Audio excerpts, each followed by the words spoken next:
according to Pew Research, the U.S. is one of only one country out of 41 that offers paid parental leave. That's according to their article published in 2016. How can this be true?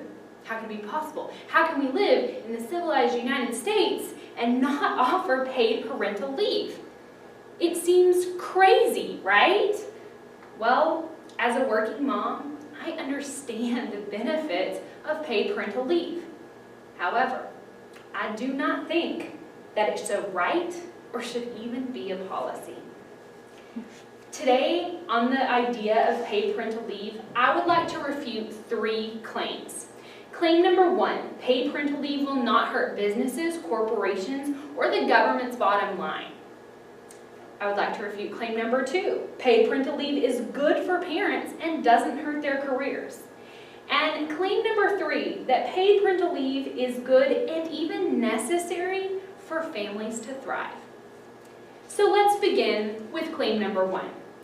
Paid parental leave will not hurt businesses or corporations or the government's bottom line. This is absolutely not true.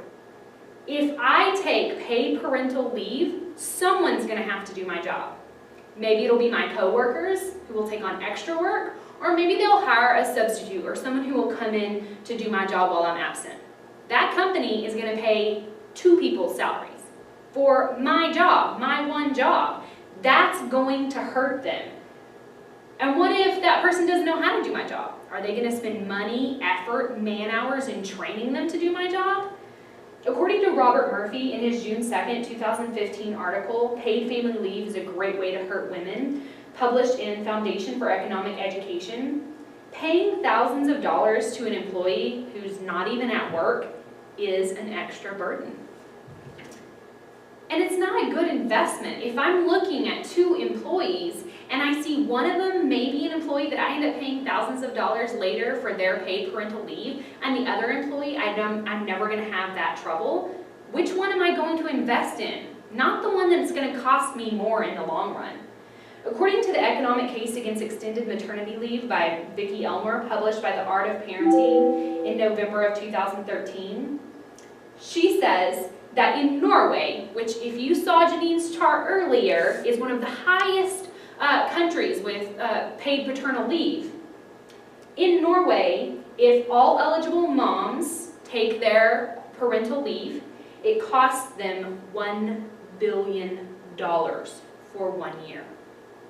That's maternity leave only. So we're arguing for parental leave. So let's double that for moms and dads. $2 billion a year? Is that economically feasible? Who's going to pay for that? If it's not the businesses and the corporations, it's going to be the government. And how does the government get their money? They tax me. And in long term, do I want more taxes so that I can take an entire year off after my baby is born? I don't think it's financially a great idea. Let's move on to claim number 2. Claim number 2 says that paid parental leave does not hurt employees, and it doesn't hurt their career, and it doesn't hurt their chance of getting hired. It absolutely hurts them. It creates discrimination. If I see a girl who I know may request later paid parental leave, and I see someone who I don't think will ever request that, which one am I going to hire? Not the one that's going to cost me more money. According to an article, Mandated Paid Maternity Leave, A Bad Idea for Women, by Abigail Hall, published June 16, 2016, women in Nordic countries, where they have very high rates of paid parental leave, actually are less likely to achieve their career goals, they hold less managerial and executive positions, and they are paid less money than women in America. But that statistic gets left out when we're talking about paid parental leave because it shows that women are hurt in their careers when they go on paid parental leave. Besides all that, it creates less skilled workers. Let's take, for instance, me. Say I got hired at South Plains College in 2009. In June of 2010, I had my daughter, so I took 1 year of paid parental leave off. I came back to work, then I had my son in September of 2012. I took another year of paid parental leave off. And then I came back to work. and had my final son March 2016 and took 1 year of paid parental leave off. I have worked for South Plain College for 7 years, but I've only actually done 4.25 years of work. So here's an example in my chart. Here's me. Here's my colleague Seth and my colleague Janine, who got hired, let's say, on the exact same year. Janine has taken 1 year of parental leave off because she's had one child, and Seth has taken no years off. If I'm an employer and I'm looking at this chart, which employee is doing a better job for me? The one that has worked for 7 years or the one that's worked for 4.25 years, but I've been paying for 7 years? What if Seth and I were married? And so because we're arguing for parental leave, he also gets a year off when we have a baby. He has now worked for 4.25 years, and I worked for 4.25 years, even though we've been working for the company for 7 years. But the substitute, or whoever is taking over our job, has worked for 6 years. How is this fair to employers, and how are we going to say that this doesn't hurt my career? Besides all that, am I going to be the best worker I can be if I've taken off 3 whole years?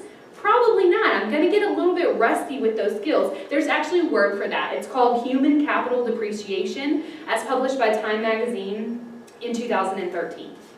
And finally, let's refute claim number 3, that paid parental leave is better and healthier for families. Yeah, it may create good, strong bonds, but studies show us that a leave of 35 weeks has no more benefits on children's welfare or the economy or workforce continuity than a shorter one. And that's in the previously cited Elmer article. Also, according to Claire Miller in a New York Times article published in May 2015, children whose mothers work when they are young have no major learning, behavior, or social problems. They tend to be higher achievers in school, and they have less anxiety and depression. Besides all that, most working parents have family members that can help them, and that increases that child's trusted adult social circle. And we know from lots of other studies that grandparents are crucial to children's development, and they expand their worldview by giving them exposure to many different ideas. I cannot believe that it's going to help children and families and women and dads if we have higher taxes or get paid less in the long run when we've taken this paid parental leave. So in conclusion, today I have refuted 3 claims for you. The idea that paid parental leave does not hurt businesses, corporations, or the government. The idea that parental leave is good for employees and does not hurt their career. And the idea that parental leave is necessary for families to thrive. Yes, paid parental leave sounds like such a wonderful idea, but nothing is free. There are consequences for every single choice we make, and the consequences to paid parental leave are a lot higher than I ever want to pay.